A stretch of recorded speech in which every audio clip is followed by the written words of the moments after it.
Good morning, friends and members and family of Trinity Presbyterian Church. And thank you, Greg, for playing that song, My Eye is on the Sparrow. What a great favorite hymn of so many years. Today we're going to be looking at names of God, especially one name. Do you know that there are over 200 and I lost count at 220 names of God. You know some of them. Father, head of the Trinity, Abba, El Shaddai, Elohim, a bunch of other names. And we're going to be looking at how Abram today knew God with a name that is also one that I can relate to. You'll see more about that later.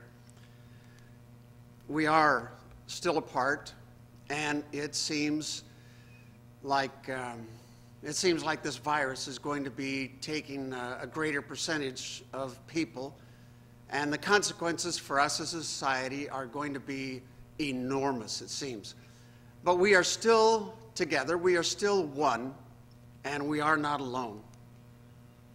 This church exists, and its purpose, its focus, is to be a missional congregation, focusing outward, both in the community and in the world, and equipping our members to serve Christ by serving other people. So how can we serve you, especially as it relates to prayer? We serve a mighty God, a powerful God, who does answer when we cry out to God. And so if you have a God-sized problem, report that to us, please, by calling Audrey at that number and that contact, and the intercessors will rise up on your behalf. Today we're going to look at a psalm, and we're going to pray a psalm, Psalm 18, which several years ago became so very meaningful to me. I was unemployed, had all sorts of threats coming against our family at that time. And I found Psalm 18. Would you pray this with me, please? I love you, Lord, my strength. Oh, notice the names that David uses to describe God. The Lord is my rock, my fortress, my deliverer.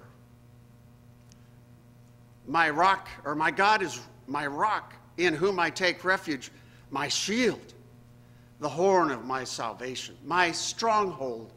You catch all those names? Do any of them stand out for you? I call to the Lord, who is worthy of praise, and I have been saved from my enemies. But right now, Lord, notice how he changes the tone. Right now, the cords of death entangle me. The torrents of destruction overwhelmed me.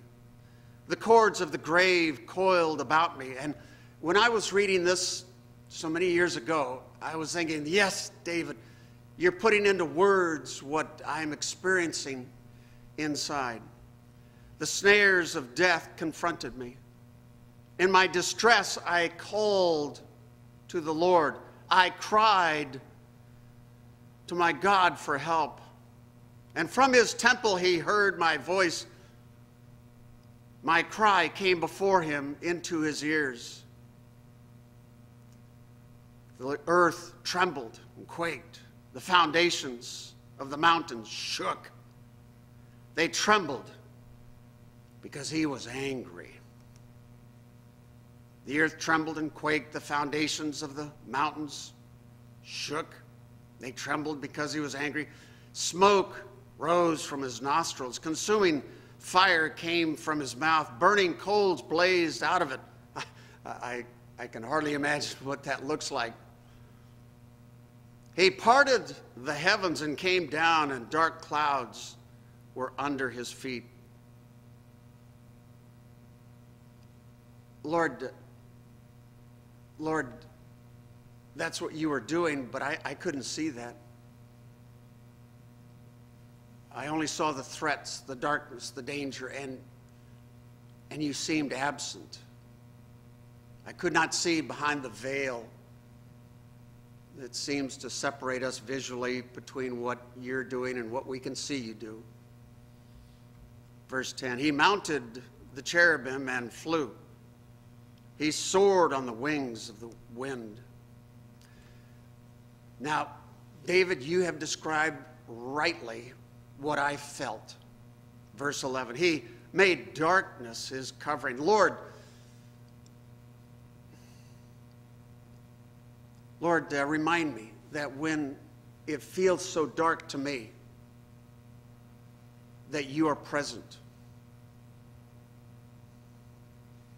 Your canopy was around you, dark rain, clouds of the sky.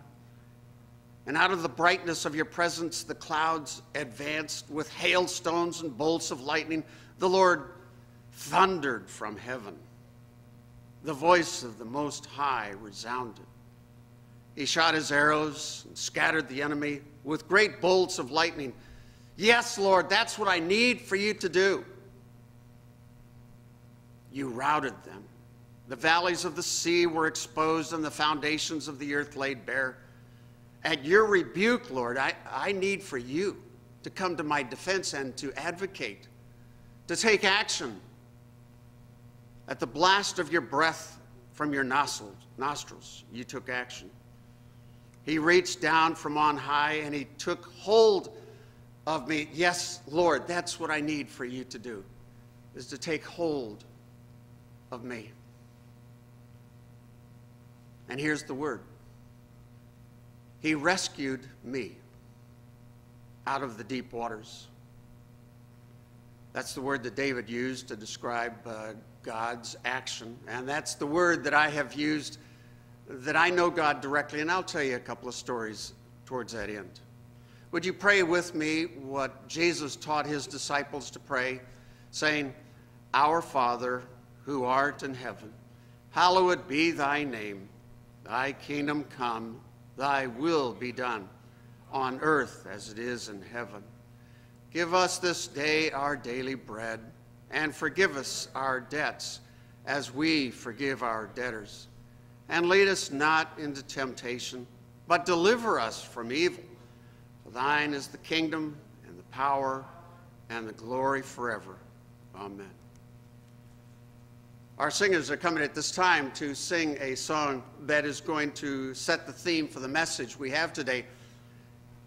You are my refuge, faithful God. It's new to me, to most of us. So listen to the singers sing the first verse, then join us on the second and the third verse.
Redeem me in your faithful love. My life is in your hands.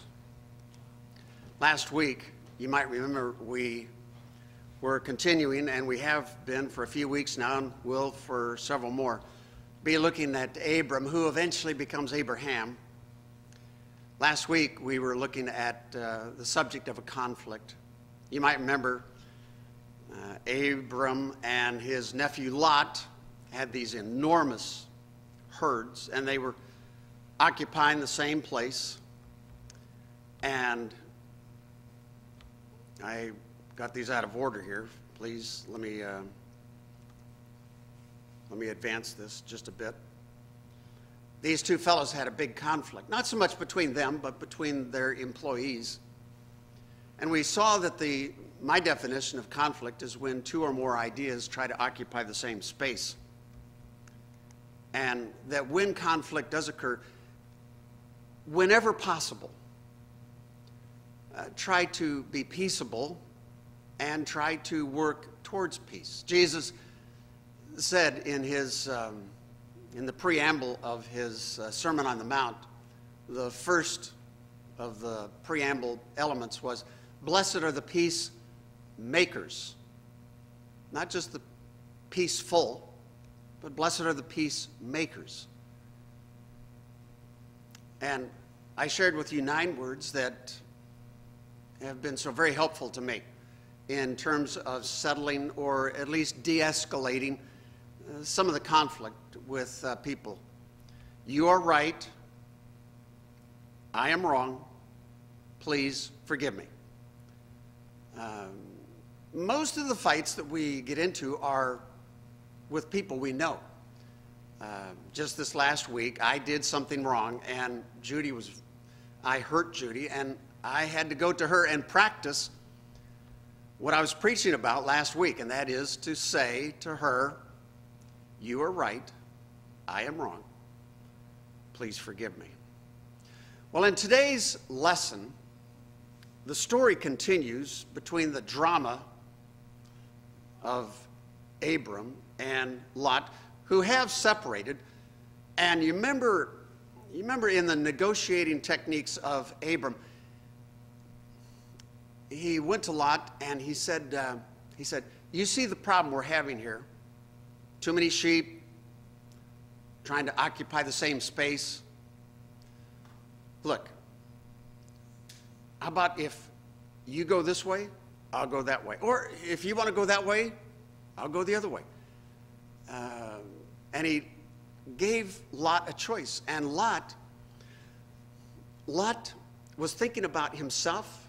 He was thinking of what's good for his family. And he saw the Jordan plain down below, the well-watered areas. And he said, "Well, that's the place I want to go."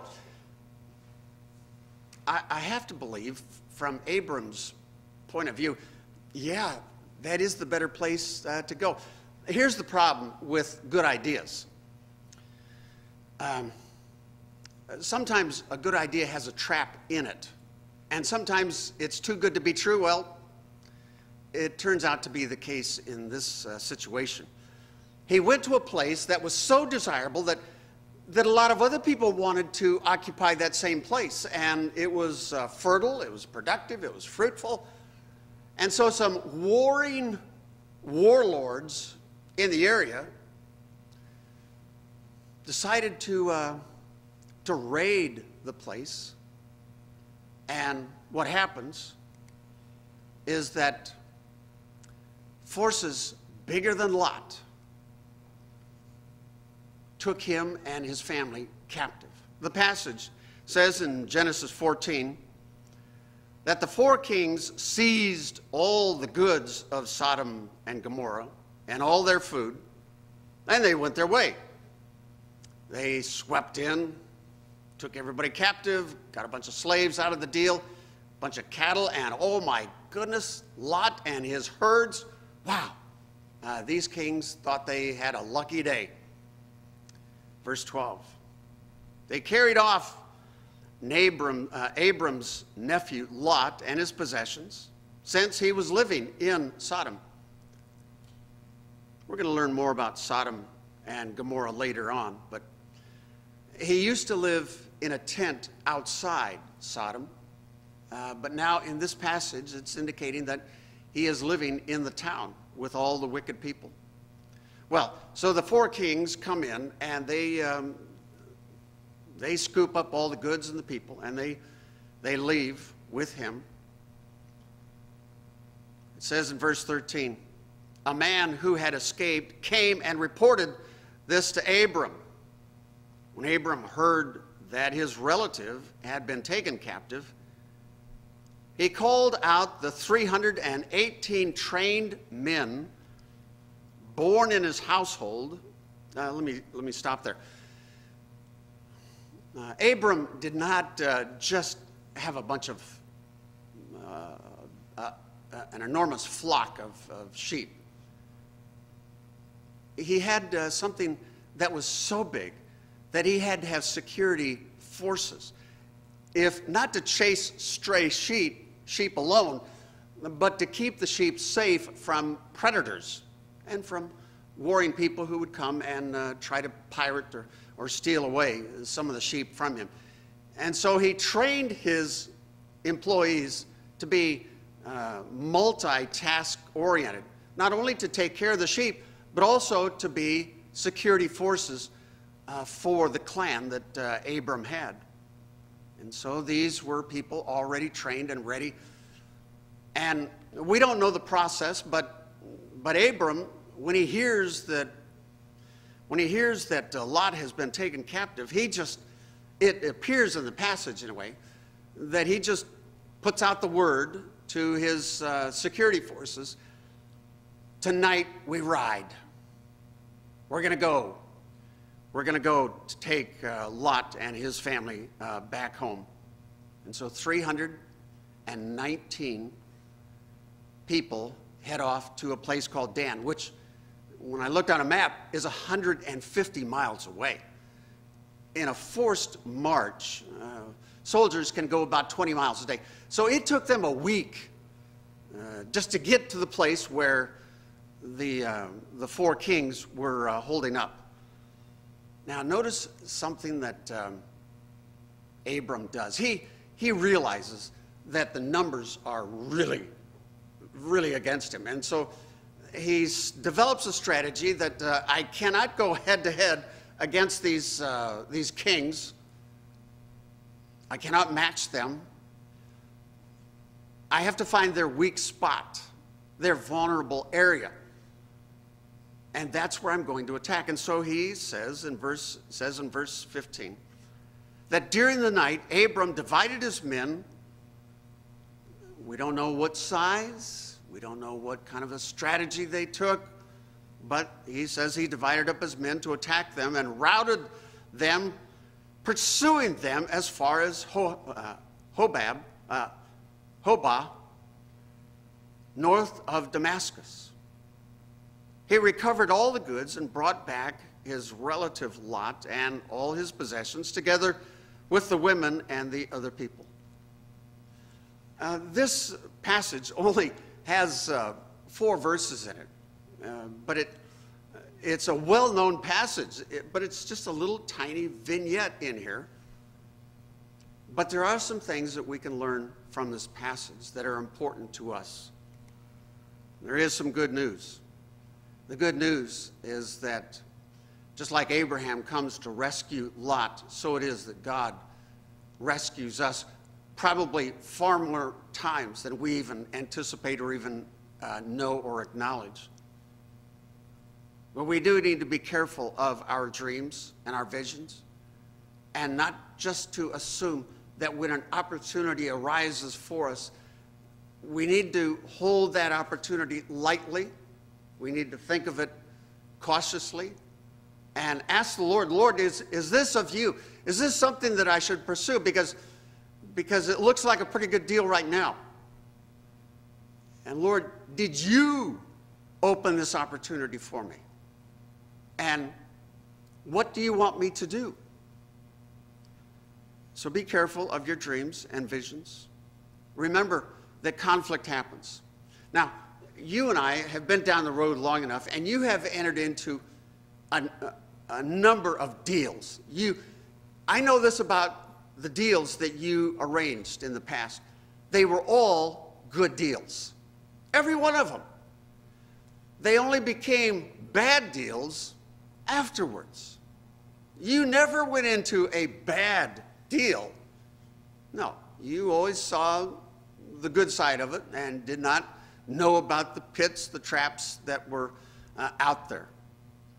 And so when you have an opportunity, say, Lord, thank you. Is this of you? Sometimes we do have to intervene. We learn something new and different about Abram in this passage, and that is that he has presented himself as a peaceable, agreeable man up to this point. Conciliatory, accommodating. But we see a different side of him on this occasion. Now he becomes the warrior Abram, someone very different. And so peace, the lesson we can pick up from this is that peace, sometimes in order to have peace, we have to fight for peace. I was reading a passage or a story about a pacifist, and I was thinking, you know, it would be nice to be a pacifist. Who wouldn't like to be a pacifist? Who wouldn't agree with the idea that war is hell? We all agree with that. That violence is bad. Of course it's bad.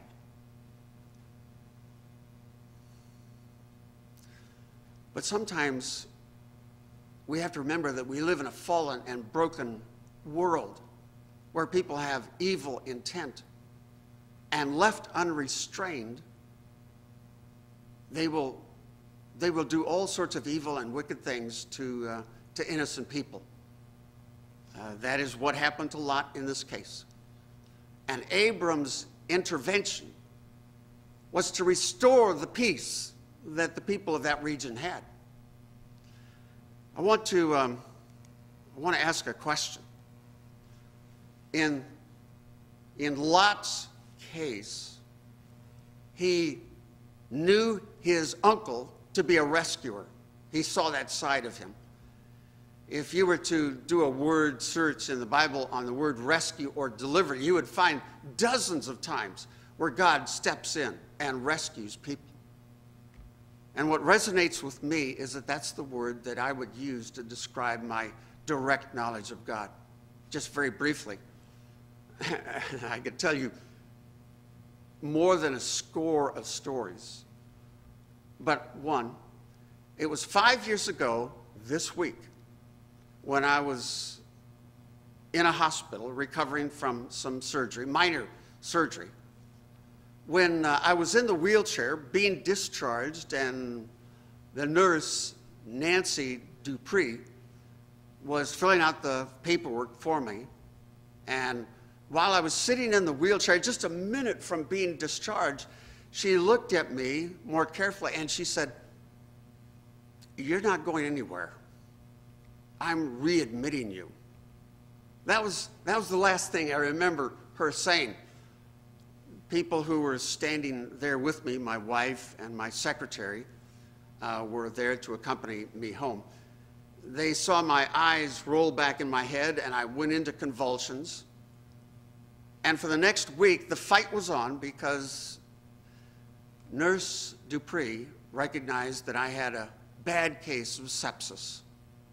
Had she gone ahead and discharged me, which any other nurse I believe would have, I would have died later that week. And the fight was on to restrain the bacterial forces that were attacking my blood system and the organs. Another occasion, I was in the Superdome and we were helping and treating people. People were shooting at us. And one of my paramedics was kneeling down, taking care of someone, and bullets were landing around us. And he said, "Are we going to make it out of here alive?" I thought my answer was pretty lame, but it was sufficient. I said, "God will rescue us. God is with us." Looking back, other people assumed that we had all been killed. And they were very surprised to see us finally escape in some commandeered refrigerated trucks that we were able to, we stole them. And we were able to make our way through mobs of people. Just this last week, I was driving in a drive-through with my brother-in-law, Don Nelson, sitting next to me. And we had placed our order, drove 10 more feet to get in line for the checkout, when I could hear a commotion going on behind us. And I looked in my rearview mirror and I saw this big man outside of his truck by the speaker system where you order your food. And he was waving his arms. I rolled down my window. And I said, Don, hold on. Let's listen here. We got a problem here. It turns out,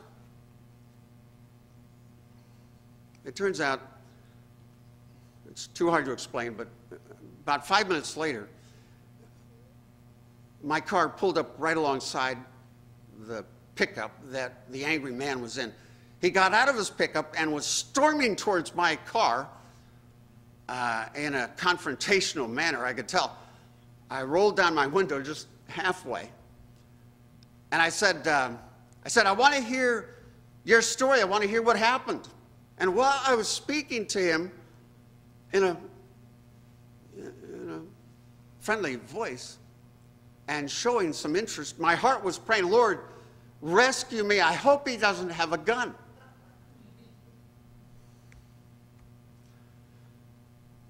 Whenever you're in a confrontation, there are three things that I've taught my son as a young teenager. I said, 3 things you need to remember in a confrontation. Speak slowly and softly. Keep your head down. And don't make any sudden moves. That has served my son and me well. So what is a word that you would use to describe your direct knowledge of God? Mine is the word rescue. I really know this side of God, that God rescues. What's your word? I've done this in congregations before, and there'll be several hundred people out in the audience, and I will say, what is the word you'd use? And people would say, God loves me, forgives me, protects me, guides me, teaches me.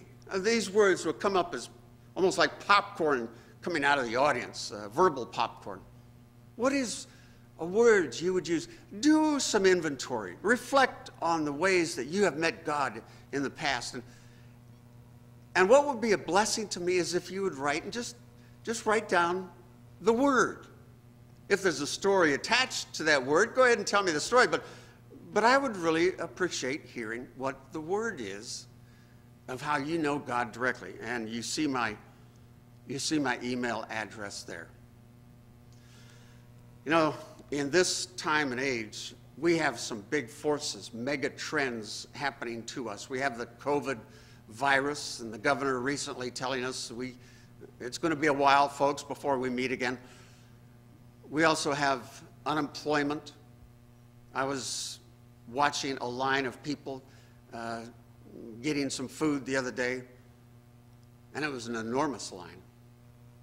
We have some things like Lot, where forces swept in and carried Lot and his family along and away.